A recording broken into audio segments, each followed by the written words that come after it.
welcome back to another video. Pardon the lighting, there's just nothing I can do about it. That's what happens when you're in a car. We are on our way to our final walk through our house. It's finished. Hopefully. So can you explain what the point of a walkthrough is? So nothing's broken. So you just make sure you walk through the house and you make sure nothing's broken. You get what you paid for. You get what you paid for. Basically, make sure all the colors are correct if you chose colors, but we didn't choose any colors. And all that fun stuff. So it should be all completely like dusted and stuff like that. It should be squeaky clean. Should be a finished house. Okay, so we're gonna go see it. We'll bring you guys along.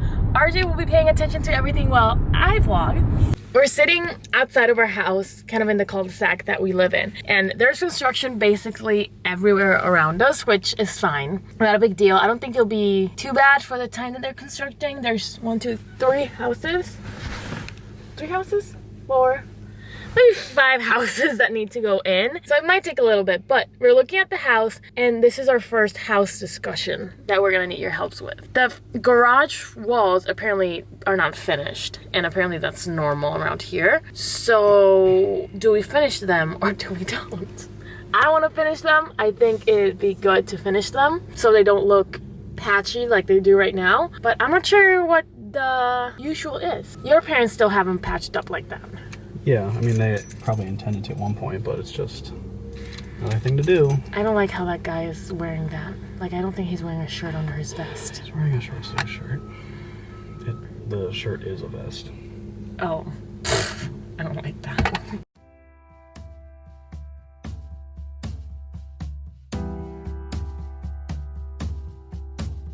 So basically, he's been putting lots of tape where he needs people to come repaint, which is awesome that he's doing that, because I wouldn't notice and I would just end up doing it myself.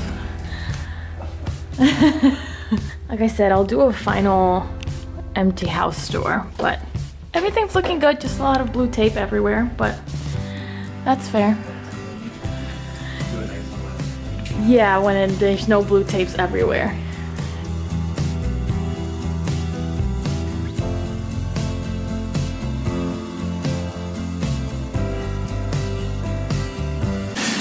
Apparently another walkthrough thing is making sure there's hot water coming out of the hot water, I guess. And burn yourself? I'm good, I think. That's a pretty big linen fiber. And our closet here. Alright, we're done with our walkthrough. I didn't get too much footage because, like I said, I will do a empty house tour on the 11th and I'll post it on the 13th.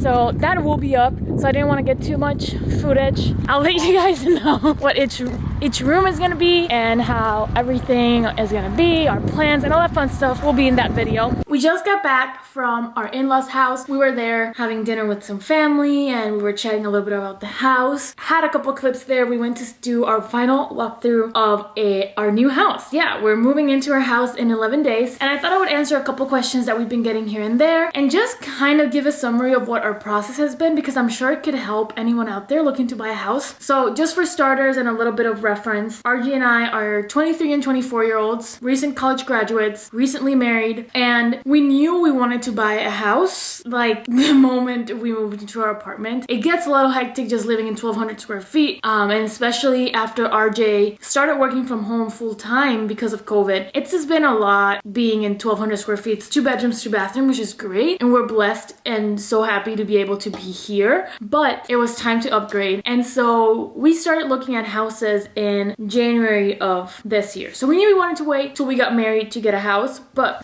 so we started looking in January. And I don't know if the market was like it is right now. If you know anything about real estate, if you know anything about how the market is, it's pretty much a seller's market. People can put houses on the market for $300,000 and they can go for $3,800,000. The market is ridiculous. So obviously for young people like RJ and I, that's not very convenient because we don't have money to throw away like that. So we started our journey in February looking at houses, and we would find houses here and there that we liked, and we would go visit them, and they would be in the market for like a day and they would be gone. We would put offers on houses and we would get outbid. And it was actually a very frustrating process because we would put offers on houses and we would fall in love with the houses, and we just really didn't think it was gonna be like this. We would go 25 over listing price and they wouldn't go for it. And we later realized that a lot of people were putting offers on these houses. They were doing a lot of cash offers, deciding to just completely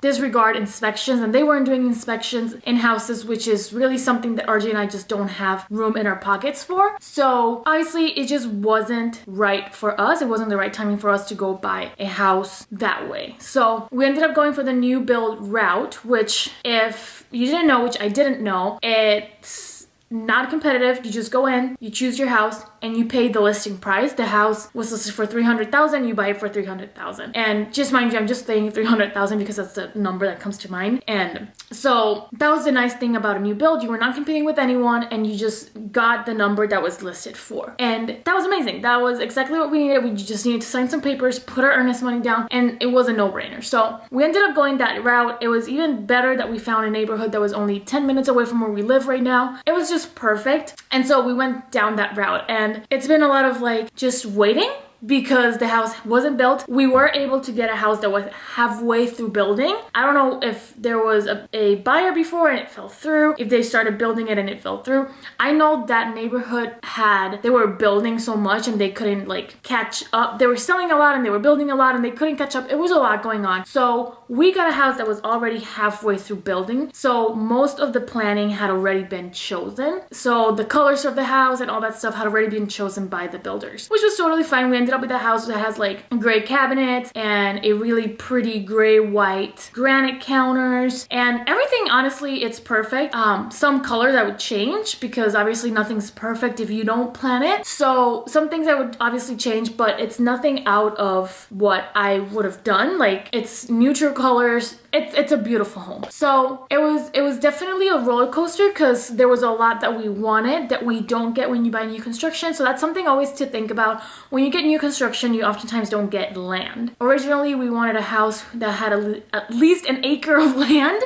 That was the goal. If not, to at least get 0.7, 0.8, just closer to an acre. And we ended up getting 0.23, which is not what we wanted. But again, we're also not thinking this is gonna be our forever home. And that's something that everyone kept telling us. Go buy a house knowing this won't be your forever home. And the thing, if you buy a house with land, you can always upgrade within that land and keep building within your land so that it is your forever home, and you can add rooms to it, and you can add offices, and you can add a cheat shed and a man cave if you wanted to, and all that fun stuff. But when you only have 0.23 acres of land, you really can't do that unless you want to go up, and a lot of times in those type of neighborhoods, they don't let you go up. So that's always something to think about when you're buying a home. And other things that we were really looking out for was HOA. We at first didn't want HOA, but with new build, it comes with HOA, but it's something that kind of goes through the years, if that makes sense. So like now that we're moving in, it's pretty cheap. There's not much of a association to it because it's a new neighborhood. So pretty much everything's new. And just know, don't take everything I said and say like it's written in pen and paper, because I'm not 100% sure how any of this goes or how any of this works. RJ has been doing most of the work, and I am so happy that he knows a lot more about this stuff than I do. He is the one doing all the financials. He's the one doing all of the changes for the water and the gas and all that stuff that I just have no idea how it works. RJ's taking care of it, and I am so happy about that. Like even today through the walkthrough, it was all him, because I could notice paint smudges or like weird things on walls, but other than that, I just really don't know about houses and builds and stuff like that. So it's been really nice to have him take on all these tasks for the house, even while he's in his busy season and all that stuff. And just to talk a little bit of the finances, and this is something that I've told people ever since I guess I've been so serious with RJ, like when we were dating, it's to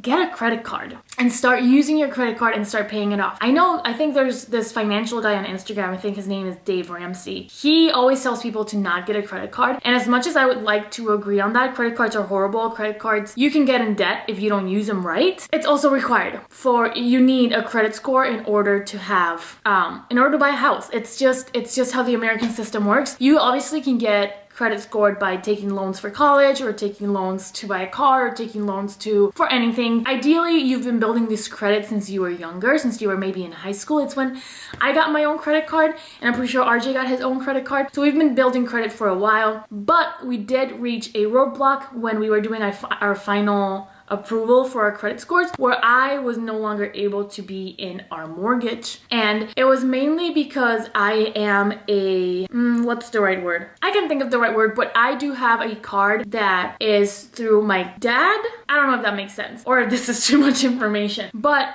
it does mean that whatever expenses my dad has shows on my credit card, which really hurts when your dad is buying things with his credit card that he can obviously pay, but I can't. So my credit dropped like 50 or 60 points, which is not good, and it kind of literally just took me out of the mortgage. But it's totally fine because at the end of the day, I'm not really making a lot at the moment. I do run my own business, as you guys know, so it's been a little slow, but it's been good. It just doesn't, it's not enough for me to be in the mortgage anyway. So RJ is the only one in the mortgage, but we're both in the title because we're married. So that's just something to think about. And it's something that I always tell my friends, just get a credit card. It becomes so hard when you're not able to just be there financially when you have to be, just because of your credit score. So if you have any other questions, feel free to let me know. As for the house, we are working on decor and we're working on just making the house ours. I feel like our apartment didn't end up being what I wanted it to be. It ended up being super dark tones. And I mean, as you guys can see, I have my blue couch here, which is coming to our house, but it's gonna go into my office. But then we ended up with a lot of black and a lot of dark woods, which I do like, but I don't think it's the vibe for the new house. Here we have kind of like yellowy, creamy walls. At the new house we have gray walls, so definitely a different vibe. We already got a beige couch for our house for the living area, which I'm really excited for. And I guess this kind of vibe will probably go into my office with a little bit more of my style, which I'm excited for. I'm really excited to start decorating my office because it's gonna be so me. This couch was all me. It was the one thing I told RJ, this is what I want. I want a blue velvet couch and I love it. The only bad thing is all the cookies here are on it and you can clearly see it. But other than that, it screams Lorena, and it was the one thing that I really needed in this apartment. And then we have some yellow accents here and there because I really wanted some yellow accents in my house. So yeah, guys will get to see all of that process of us decorating our new house and putting together things that will go everywhere in the house. So I'm thinking I might do a room to room video, or I might just do a couple rooms at a time. But that's all I got for you guys today. DM me if you have any other questions about house hunting. There's a lot that goes on behind the scenes that I just don't know if I'm able to share. I just don't know what's too much to share. And yeah, I hope you guys enjoy this video. Give it a thumbs up, share it with a friend that you think might like it, and I'll see you guys in my next video. Bye.